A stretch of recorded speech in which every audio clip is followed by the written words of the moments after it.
किसी ने बड़े कमाल की बात कही है कि इस दुनिया में हम दूसरों के जीवन की नाव खेने नहीं आए हैं, हम तो उन्हें उनकी पतवार पकड़ने की प्रेरणा देने आए हैं। नमस्ते, मैं हूं आरजे कार्तिक। अनिल जी की कहानी सुनाता हूं। 65 वर्ष की उम्र हो चुकी थी और बड़े चिड़चिड़े रहते थे, गुस्सैल हो गए थे। धीरे धीरे उनका व्यवहार बदल रहा था। घर में बच्चों को बात बात पर डांट देना, बिल्कुल चिड़चिड़ापन उनके स्वभाव में आ चुका था। घर वाले बड़े परेशान रहते थे कि पापा कैसे हो गए। उन्हें लगता था उम्र बढ़ गई शायद इसलिए ऐसा हो गया।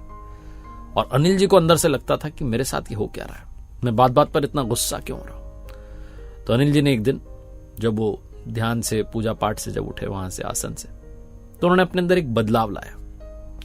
कुछ समय के बाद उनकी बेटी और आकर कहने लगी कि पापा वो मेरी गाड़ी खराब हो गई है। तो उन्होंने मुस्कुरा करके कहा कि बेटा गाड़ी खराब हो गई है तो अपना खर्चा खुद देखो, जाने का व्यवस्था बैठाओ, मेट्रो से चले जाओ, बस से चले जाओ, पैसा इकट्ठा हो जाए, सेविंग्स हो जाए तो गाड़ी ठीक करा लेना, नई गाड़ी ले लेना, मुझसे मत पूछो। कुछ समय के बाद बेटा आया, आकर कहने लगा कि पापा इस वाले टेस्ट में फेल हो गया हूं, आगे मैं कोशिश करूंगा। उन्होंने कहा बेटा जैसे पढ़ना है पढ़ो, तुम्हें पता है कैसे पढ़ना होता है पास होने के लिए, पढ़ो। फिर भी फेल हो जाओ तो अगले साल की फीस मुझसे मांगने मत आना, अपना खर्चा अपनी व्यवस्था खुद बैठा लेना, बेटा मुझसे कुछ मत कहना। लड़का वहां से चला गया। कुछ समय बीता तो उनकी पत्नी आई, आकर कहने लगी कि सुनो जी मुझे तो मायके जाना है, 1 महीने के लिए मायके रह करके आऊंगी, यहां मेरा मन नहीं लगता, बोर हो गई हूं। तो मुस्कुरा करके अनिल जी ने कह दिया जरूर जाओ बेटा, जहां जाना है आप जाओ, आप रहो मायके में, जितने समय रहना है, मैं आपको कुछ नहीं कहूंगा, आपकी टिकट करा देता हूं। फटाफट टिकट करा दी बिना देरी के। पत्नी आश्चर्य में पड़ गई कि क्या हो गया इनको, तो बात बात में गुस्सा करते थे, मुझे लगता था इनसे पूछूं ना पूछूं, तो मुस्कुरा करके सारे काम कर रहे हैं। शाम के समय उनकी सिस्टर का कॉल आया कि भैया मैं आपके घर रहने के लिए आ रही हूं, कुछ समय यहीं रहूंगी। बोले हाँ आ जाओ आ जाओ, आगे वाला रूम खाली, आराम से रहो, जितने दिन रुकना है रुको, आप ही का घर है।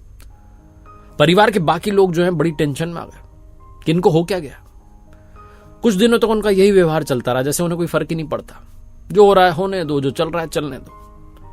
तो एक दिन घर के सारे सदस्यों ने डिसाइड किया कि आज शाम में डिनर के बाद में मीटिंग रखेंगे, फैमिली मीटिंग होगी और पिताजी से पूछेंगे कि आपको हो क्या गया। तो शाम में घर वाले इकट्ठे हुए और एक एक करके बोलने लगे। बेटी ने कहा पापा आपको हो क्या गया है, आप तो ऐसे बिहेव कर रहे हो जैसे आपको फर्क ही नहीं पड़ता। बेटे ने कहा हाँ पापा आप तो बिल्कुल ऐसे हमसे डिस्कनेक्ट हो गए। पत्नी ने कहा आप तो मुझसे कहते थे मत जाओ मायके, अब कह रहे हो जितने दिन रुकना है जाओ, क्या हो गया है आपको, किसी डॉक्टर से मिल लिए, चेंज कैसे आ गया। तो अनिल जी ने कहा मैं किसी से नहीं मिला, मैं अपने आप से मिल लिया। मैंने शास्त्रों में पढ़ा है, सब कुछ मैं जानता हूं कि सब अपने कर्मों का फल भुगत रहे। फिर भी मैं तुम लोगों की चिंता करता था, तुम लोगों के बारे में सोचता था, तुम लोगों का सोच सोच के जो है खुद की तबीयत खराब कर रहा था, गुस्सैल हो रहा था, चिड़चिड़ा हो रहा था। रात में 2-2 घंटे मुझे नींद नहीं आती थी, तुम ही लोगों की चिंता करता था।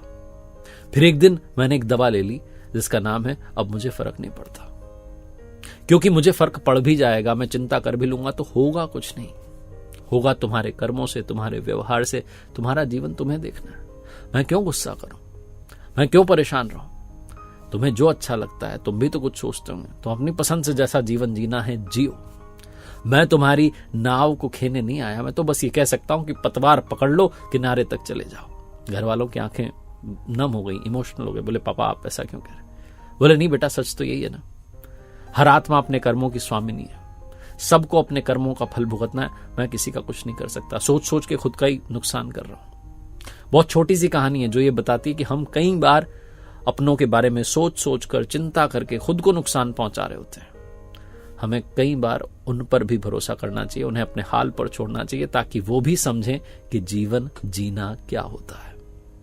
एक बार फिर से वही बात जो अक्सर आपसे कहता हूं, कर दिखाओ कुछ ऐसा कि दुनिया करना चाहे आपके जैसा। मेरी नई पुस्तक कर दिखाओ कुछ ऐसा को प्यार देने के लिए बहुत बहुत धन्यवाद। और मेरी वेबसाइट rjkartik.in, जहां कुछ कोर्सेज हैं, आप जाएं, चेकआउट करें, उम्मीद है आपको पसंद आएंगे।